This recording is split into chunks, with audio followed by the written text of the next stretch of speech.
Nasir terus bersiaran dengan kita langsung dari RTM Sarawak. Kita bersama Abang Muasili, Abang Muhammad Samad. Silakan. Terima kasih Nazri di Angkasa Puri. Assalamualaikum dan salam sejahtera. Parti Tindakan Demokratik DAP Sarawak menyokong tindakan kerajaan Sarawak memfailkan saman terhadap Petroleum Nasional Berhad Petronas bagi menentukan hak negeri ini berhubung penguatkuasaan cukai jualan 5% terhadap produk petroleum. Pengurusi DAP Sarawak Chong Chien Jen dalam satu kenyataan berkata isu sama ada kerajaan negeri mempunyai hak dari segi perundangan secara unilateral mengenakan cukai berkenaan harus diputuskan Mahkamah Undang-Undang secepat mungkin. Menurut Chong, tindakan tersebut sepatutnya diambil lebih awal kerana hasil kutipan dari cukai jualan tersebut dimasukkan sebagai hasil negeri dalam Belanjawan Negeri 2020. Walau bagaimanapun, hasil kutipan cukai tersebut masih belum diterima sejak 11 bulan ini. Beliau turut memuji usaha yang diambil Ahli Dewan Undangan Negeri Pending Violet Yong yang membentangkan usul persendirian dalam persidangan Dewan Undangan Negeri baru-baru ini yang menggesa tindakan undang-undang tersebut disegerakan. Khamis lepas, Menteri Muda Undang-Undang, Hubungan Negeri Persekutuan dan Pemantauan Projek Sarawak, Datuk Sarifah Hasidah Said Aman Ghazali berkata, kerajaan Sarawak memfailkan saman terhadap Petronas selepas syarikat berkenaan gagal membayar cukai jualan 5% terhadap produk petroleum yang dikuatkuasakan di negeri ini. Rit saman dan penyataan tuntutan itu difailkan di Pejabat Pendaftar Mahkamah Tinggi Kuching.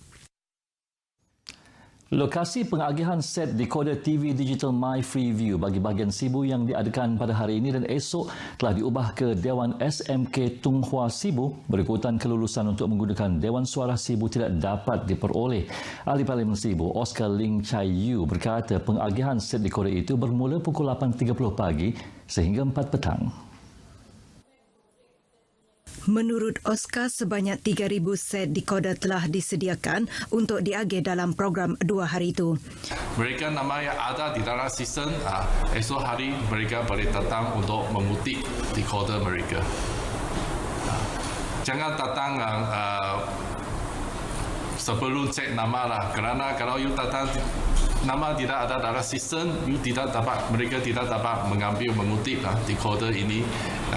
Ini hanya membazirkan masa mereka datang tanpa mereka untuk datang ke sini lah. Beliau menyatakan demikian kepada media selepas mempengerusikan mesyuarat persediaan penyerahan set dekoder bersama agensi-agensi kerajaan termasuk pihak polis di Ibu Pejabat DAP Sibu. Menurutnya persediaan rapi dari segi susun atur, gerak kerja dan kawalan keselamatan perlu dibuat agar tidak berlaku kekecohan semasa program itu berlangsung. Beliau turut menyeru orang ramai yang hadir untuk menuntut dekoder masing-masing untuk sentiasa mengikut arahan urus setiap program bagi melancarkan proses tuntutan. Kerajaan Pakatan Harapan PH sentiasa memberi keutamaan terhadap pembangunan pendidikan kerana ia adalah kunci kepada usaha membentuk generasi masa hadapan dan mentransformasikan negara. Ahli Parlimen Miri Dr. Michael Yu Keng berkata dalam mendepani arus kemajuan global, modal insan negara perlu dilengkapi dengan ilmu pengetahuan, kemahiran dan semangat untuk bersaing dalam pelbagai bidang agar standing dengan negara-negara maju di dunia. Menurut Dr. Michael, ke arah itu, sistem pendidikan negara perlu bergerak seiring dengan proses perubahan semasa bagi memastikan generasi muda memenuhi keperluan pembangunan semasa. Dalam hal ini, beliau berkata, kerjasama erat ibu bapa dan gurulah yang berperanan penting bagi memastikan usaha kerajaan ini mencapai matlamatnya. Beliau berucap merasmikan Majlis Anugerah Sri Perdana Sekolah Menengah Kebangsaan SMK Lutong 2019 di Miri. Teks ucapan beliau dibacakan wakilnya Abun Sui Anyin. Dr. Michael berharap SMK Lutong akan terus menyelah kemampuan mereka dalam melahirkan pelajar yang berdaya saing menerusi komitmen padu seluruh warga sekolah dan ibu bapa. Seramai 250 orang pelajar SMK Lutong telah menerima anugerah, hadiah dan sijil masing-masing pada majlis ini sebagai aktiviti kemuncak bagi meraihkan kejayaan dan kecemerlangan pelajar. Kes penyalahgunaan dadah di Seri Aman masih dalam keadaan terkawal dan tidak membimbangkan meskipun terdapat peningkatan jumlah rampasan dadah dan tangkapan penagih dadah. Ketua Polis Daerah Seri Aman DSP Othman Sulaiman memberitahu bagi tempoh Januari hingga semalam pihaknya telah merampas 132.65 gram dadah jenis syabu atau methamphetamine berbanding 58.32 gram yang dirampas pada tempoh sama tahun lepas. DSP Osman Sulaiman berkata syabu merupakan jenis dadah yang popular dalam kalangan penagih di Seri Aman. Kebanyakan syabu ni juga digunakan oleh tidak dinafikan sebagai nelayan orang kerja-kerja berat. Kerana nakkan kononnya tenaga lah. Kerja ladang, kita dah dapat tangkap pekerja ladang. Dia bawa ada satu pekerja ladang di sini yang kita tangkap Indonesia yang di bawah 39A2 pada tahun ini. Selain itu, rampasan pil Nospen tahun ini juga meningkat sebanyak 185 biji berbanding 89 biji yang dirampas tahun lepas. Mengenai tangkapan penagih dadah, beliau memberitahu seramai 278 penagih ditangkap tahun ini berbanding 215 penagih tahun lepas dan hampir separuh daripada mereka merupakan penagih berulang. DSP Osman memberitahu pemberita selepas Majlis Perhimpunan Bulanan Ibu Pejabat Polis Daerah Seri Aman di Seri Aman. Pada majlis tersebut, beliau telah menyempurnakan pemakaian pangkat kepada 2 anggota polis IPD Seri Aman selain menyerahkan sijil penghargaan kepada 11 pegawai dan anggota lain-lain pangkat. Seorang lelaki berumur 26 tahun ditemui mati di sebuah pusat hiburan di Tabuan Jaya, Kuching awal pagi semalam. Menurut Ketua Polis Daerah Kuching, ACP Awangdin Awanggani, pihaknya menerima laporan penemuan mayat seorang lelaki sekitar pukul 8 pagi di premis tersebut sebelum menghantar sepasukan anggota polis. ACP Wangdin ketika dihubungi mengesahkan kejadian tersebut. Menurutnya, siasatan awal di lokasi kejadian mendapati tidak terdapat unsur-unsur jenayah dijumpai ke atas sepadan mayat yang dikenal pasti sebagai si Ahi Wei. Keluarga mangsa yang turut dipanggil ke tempat kejadian turut mengesahkan mangsa mengidap satu penyakit yang enggan didedahkan, namun punca sebenar kematian hanya akan dikenal pasti selepas bedah siasat. Mayat mangsa telah dibawa ke Hospital Umum Sarawak dan kes buat masa ini diklasifikasikan sebagai mati mengejut. Sebuah bot fiber dilaporkan terbalik berdekatan pelantar bayan di perairan Bintulu Khamis lalu. Agensi Penguatkuasaan Maritim Malaysia APMM dalam satu kenyataan mendedahkan bot fiber berkenaan bagaimanapun disyaki telah tenggelam atau hanyut. APMM memberitahu ia berdasarkan rondaan yang dilakukan oleh lebih 20 anggota dan pegawai menggunakan kapal maritim KM Setia yang digerakkan di lokasi yang dilaporkan. Dalam tempoh tersebut, pasukan itu memaklumkan bot berkenaan sudah tidak kelihatan selain tiada sebarang tanda penemuan mangsa. Sementara itu, APMM berkata permohonan untuk mendapatkan khidmat pasukan selam APMM telah diajukan kepada Pusat Koordinasi Mencari dan Menyelamat Maritim bagi melakukan selaman di lokasi bot yang dilaporkan karam tersebut.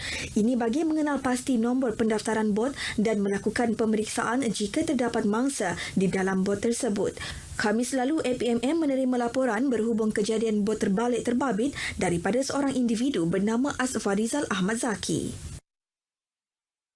Universiti Teknologi Mara UiTM Cawangan Sarawak sedang melaksanakan pelbagai inisiatif dalam merealisasikan matlamat menjadikan UiTM Kampus Semarahan 2 di Kota Semarahan sebagai kampus pintar. Timbalan Rektor Hal Ehwal Akademik dan Antarabangsa UiTM Cawangan Sarawak, Profesor Madya Dr. Firdaus Abdullah berkata, antara inisiatif itu ialah Smart Usage Electricity, Campus Wi-Fi dan sistem akses digital untuk kakitangan dan pelawat kampus berkenaan. Dr. Firdaus berkata UiTM Cawangan Sarawak turut bekerjasama dengan Sarawak Information System Sdn Bhd Sains bagi melaksanakan inisiatif berkenaan. Beliau berucap merasmikan program Towards Digitalized Campus di Kota Semarahan. Program tersebut dianjurkan oleh penuntut tahun akhir Program Sarjana Muda Sains Pentadbiran dan Fakulti Sains Pentadbiran dan Pengajian Polisi. Ia antara lain bertujuan mendedahkan mereka kepada teknologi digital berkualiti tinggi yang merangkumi pelbagai infrastruktur fizikal seperti kemudahan penggunaan sistem di dalam kampus. Sarawak mampu menjadi penyumbang utama negara sebagai pengeksport makanan menjelang tahun 2030 kepada Singapura dan China selaku pengimport utama. Tahun lalu kadar import semasa sektor makanan Sarawak berjumlah 4.7 bilion ringgit untuk import manakala hanya 900 juta ringgit untuk ekspor tahun lalu. Ke arah itu, Ketua Menteri Datuk Patinggi Abang Johari Tun Openg berkata, menerusi pembentangan belanjawan negeri awal bulan ini, beliau telah meluluskan peruntukan sebanyak 797 juta ringgit untuk tujuan memodenkan pertanian menerusi pelbagai usaha. Ini termasuk membina sebuah agropark selaras dengan sasaran untuk menjadikan pertanian sebagai tonggak utama pemangkin ekonomi Sarawak. Datuk Patinggi Abang Johari berucap merasmikan Sarawak Agrofest 2019 bertempat di dataran perayaan Stadium Negeri di Petra Jaya Kuching. Agrofest kali ini menyaksikan pengenalan Pavilion Pertanian Pintar di Sarawak Agrofest 2019 yang membuka dimensi baru kepada petani untuk berjinak ke arah pertanian moden. Edisi kedua tahun ini menghimpunkan 300 pempamer dari seluruh negeri termasuk dari Sabah dan Semenanjung Malaysia menyaksikan peningkatan penyertaan 100 pempamer berbanding tahun lepas. Sarawak Agrofest bertujuan menyediakan landasan dinamik kepada peladang, usahawan tani, pembekal pertanian dan penggiat industri mempamerkan produk-produk juga perkhidmatan-perkhidmatan yang ditawarkan. Ia juga membolehkan pelabur-pelabur menerokai peluang-peluang perniagaan serta pelaburan dalam industri pertanian di Sarawak. Sekolah Menengah Kebangsaan SMK Baru Miri melakar sejarah tersendiri apabila dipilih menjadi tuan rumah bagi program kesedaran pemeliharaan lanskap hutan yang pertama kali diadakan di Miri. Pemangku Pegawai Hutan Wilayah Miri, Ahsan Odau berkata, di bawah program itu, Jabatan Hutan Sarawak membekalkan 300 anak pokok untuk ditanam di kawasan sekolah melibatkan spesies pokok engkabang jantung, meranti binatuh dan meranti sarang punai. Menurut Ahsan, Jabatan Hutan Sarawak kini giat mengadakan aktiviti menanam pokok melalui projek tersebut yang telah dilancarkan pada pertengahan tahun ini dalam usaha memulihara kawasan hutan. Beliau berkata demikian dalam majlis menandatangani memorandum persefahaman antara Jabatan Hutan Sarawak dan SMK Baru Miri bagi program Forest Landscape Restoration di Miri.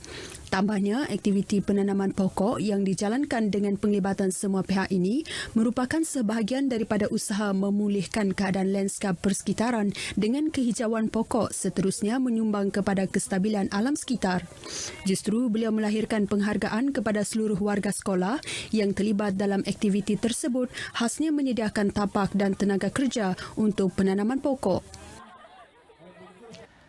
Sebanyak 30 pasukan dari dalam dan luar negara bakal berentat dalam kejohanan tarik tali antarabangsa terbuka Limbang yang akan diadakan selama 2 hari bermula hari ini. Pengurusi Persatuan Tarik Tali Bahagian Limbang PTTBL, Sufian Mohad berkata, kejohanan kali ini mendapat sambutan luar biasa dari segi peningkatan penyertaan. Ini sebenarnya adalah kali yang ke-12 rentetan daripada penganjuran bermula tahun 2007 sehingga sekarang, bermula daripada antara kelab-kelab se-Borneo dan kita buka peringkat se-Borneo dan kebangsaan, dan semenjak 2 tahun ini kita telah buka peringkat antarabangsa. Sufian memberitahu sambutan luar jangka ini sekaligus mengetengahkan sukan tarik tali ini setanding sukan-sukan sedia ada. Dan sekarang ini kita telah dalam proses untuk bersiap menghadapi kunjungan-kunjungan tim-tim daripada luar. Sufian ditemui pemberita pada sesi latihan pasukan tarik tali di Padang Sekolah Kebangsaan Batu Empat Limbang. Sementara itu, rata-rata kumpulan tarik tali yang ditemui teruja dengan kejohanan yang diadakan. Kami tim Kawai Penjara Limbang tidak pernah memandang rendah kepada tim-tim lain dan kami akan berusaha sedaya usaha kami supaya kami boleh setanding dengan tim-tim daripada luar daripada Limbang. Kami dari kumpulan Cemrok Limbang ini sudah membuat persediaan dan latihan ini selama lebih kurang dalam 5 bulan sudah, dan saya selaku pengurus pasukan ini berharap agar di kejohanan antarabangsa ini nanti akan membuat persembahan yang terbaik lah sekaligus untuk membanggakan Limbang ini saja. Limbang, Lawas, Sabah, Labuan, Selangor, Kuala Lumpur dan negara jiran Brunei Darussalam antara pasukan yang akan menyertai kejohanan tersebut bagi merebut hadiah RM15,000. Berita tadi mengakhiri perkembangan semasa dari Sarawak untuk N7 pagi ini. Kita kembali ke Angkasa Puri untuk berita seterusnya bersama Nazri. Silakan. Baik, terima kasih.